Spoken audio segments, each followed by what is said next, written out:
It starts in a bedroom that smells like energy drinks and ambition, which are two things that seem different and turn out to be the same thing at 2 a.m. You are not trying to become the world's most wanted cybercriminal. Nobody tries to become the world's most wanted cybercriminal at 17. You are trying to prove something to a forum of strangers who will never know your real name, which is a significantly more relatable motivation, and also, in retrospect, not a meaningfully better one. The first thing you break into is a school network. Your school's network. This is important context. You are not stealing anything. You are not disrupting anything. You are a person who looked at a locked door and felt, with the specific conviction of someone who has spent 3 years learning how locks work, that the door should probably not be locked if a person with 3 years of YouTube tutorials can open it in 40 minutes. You write it up on the forum. The forum is impressed. This is the moment. Not the break-in, the approval. The 17 strangers in a thread who respond with variations of clean and nice work, and one very meaningful, you should try something harder. You try something harder. Level 1. The curious one. The progression happens the way all progressions happen. One reasonable step at a time. Each step feeling like a minor extension of the previous one, rather than a departure from where you started. You learn because learning is what you do. Forums, documentation, rabbit holes that start at one question and end 6 hours later at an answer to a question you didn't know you had. You have the specific brain that finds systems interesting, not for what they do, but for how they do it. The gap between what something is supposed to do and what it actually does under the right conditions. That gap is where you live. You don't think of this as criminal inclination.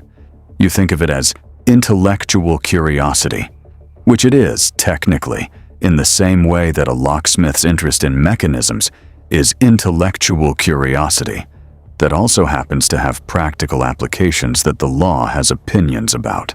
The forum becomes your social life, which sounds sad, and is, a little, but is also the place where people understand what you're talking about without requiring 45 minutes of context. You have a username. The username has a reputation. The reputation is growing. You do not connect these facts to anything concerning. This is the defining characteristic of Level 1. Level 2. The reputation. Your username appears in a thread you didn't start. Someone is asking for recommendations. Someone else mentions you. A third person agrees. You read this with the specific feeling of a person who has been recognized in a place they assumed was anonymous, which is equal parts flattering and clarifying. You have become, without intending to, known for something. The something is a technique you documented in a write-up that got passed around further than you expected. Clean, someone called it. Elegant. These are words that mean something specific in this world, and something that functions like pride when applied to your work. You start taking bigger swings. Not for money. Not yet. For the write-up. For the thread. For the 17 strangers becoming 40, becoming a community that treats your username like a byline. This is, in retrospect, the most expensive thing you ever did for free. Level 3. The first real consequence. The school calls your parents on a Thursday. Not about the network you opened 8 months ago. About something the IT department found while investigating something else, which is how most things in this world unravel. Not from the front, but from the side. From something adjacent. From a thread you didn't know was connected to a thread you thought was invisible. The meeting is in the principal's office. Your parents sit on one side. The IT coordinator sits on the other.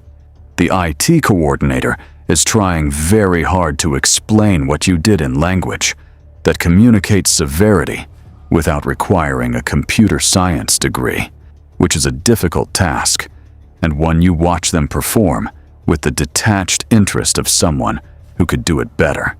You don't offer to help. The consequence is minor. Suspension. A meeting with a counselor who asks about your interests with the careful tone of someone trying to determine whether your interests are a phase or a trajectory. You tell them it's a phase. One of these statements is accurate. Your parents drive home in a silence that communicates more than the meeting did. Your mother asks what you were thinking. You say you were curious. Your father asks if you understand that curious has a cost.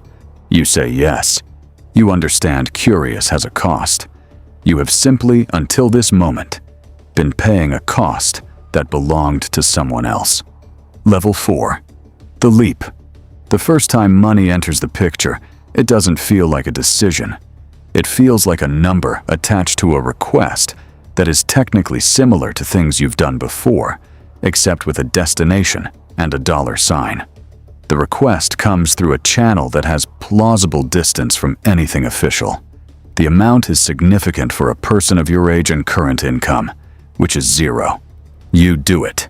The money arrives in a wallet you set up for the purpose, and you look at it with the specific expression of someone who has crossed a line they knew was there and is now standing on the other side, checking whether anything feels different.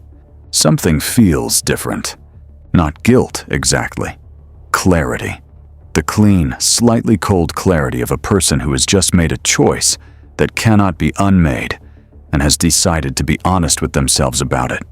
You made a choice. It was not an accident. You were curious, and then you were good, and then you were known, and then you were paid. And each of these is a door that opened because you opened the one before it. You open the next door. Level 5. The operational life. You develop routines, specific hours, specific tools, a discipline around operational security that would be impressive in a professional context, and is, in your current context, keeping you out of a category of trouble that has its own federal task force. The federal task force exists. You know it exists. You read their public reports with the careful attention of a person trying to understand the shape of the net before they're inside it. They are good at their job. They are patient in ways that people who are not paid to be patient cannot sustain. You tell yourself you are better than the people they've caught. This is the most dangerous thought you will ever have, and you have it with complete sincerity, which is the only way it works. Your username is larger now, not just on the forum, in reports, in write-ups published by security companies that track threat actors with the taxonomic enthusiasm of ornithologists discovering new species. They don't know your name. They know your patterns, your signatures, the specific aesthetic of your work, that is, you're realizing, the operational equivalent of signing your name. You start changing the aesthetic. This works and also confirms something you don't want confirmed, that they're close enough that changing matters. Level 6. The FBI at school. They don't come for you at home. They come to the school, which you stopped attending regularly 6 months ago, but remain enrolled in for reasons related to your parents' continued optimism.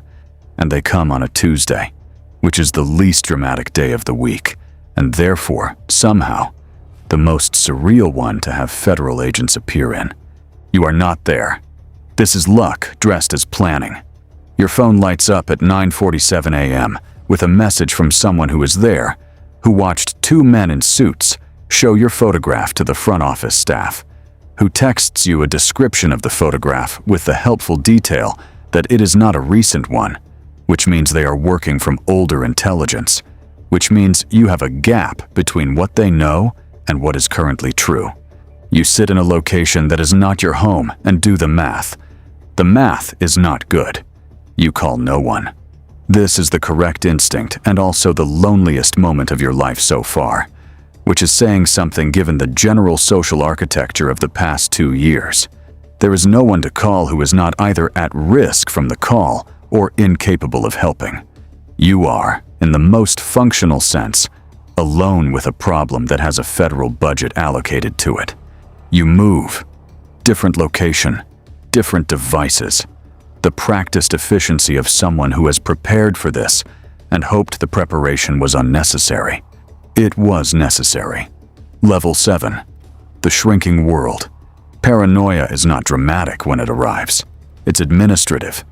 You check things. constantly, methodically, in an order that makes sense and takes 40 minutes every morning before anything else. You run through the checklist, not because you enjoy it, but because the alternative is not running through the checklist, and not running through the checklist is the kind of choice that ends things. Your world shrinks. Not all at once. Room by room, contact by contact, until the operational perimeter of your life is small enough to monitor and large enough to sustain, which are measurements that keep getting harder to reconcile. You stop using names, your own mostly, but eventually others. People become functions. Contacts become assets. The language changes before you notice the language has changed, and the language changing means something about what the language is describing. Your parents file a missing person report. You read about it online. You sit with this for a long time, in a room, in a city your parents don't know you're in, and feel something that the operational checklist has no category for. Level 8. The ending that isn't clean. The knock comes on a Wednesday. Not dramatic. Not a raid with lights and a battering ram and someone shouting your username like it's a war cry. Just a knock. Firm, professional. The specific cadence of people who have done this before and found that calm is more effective than theater. You open the door. There are 4 of them. 2 in suits, 2 in jackets with letters on the back. One of them says your name. Your real name. The one that hasn't appeared anywhere connected to anything for 2 years. Spoken in a Wednesday morning hallway like it was never hidden at all. You say yes. That's it. Just yes. Because the math finally came out, and the answer was always going to be this, and the only thing left is how you carry it. Somewhere tonight, in a bedroom that smells like energy drinks and ambition, someone is writing up their first break-in for a forum of strangers. 17 people are going to call it clean. One of them is going to say, "You should try something harder." They don't know what harder costs. They'll find out the same way you did, one door at a time.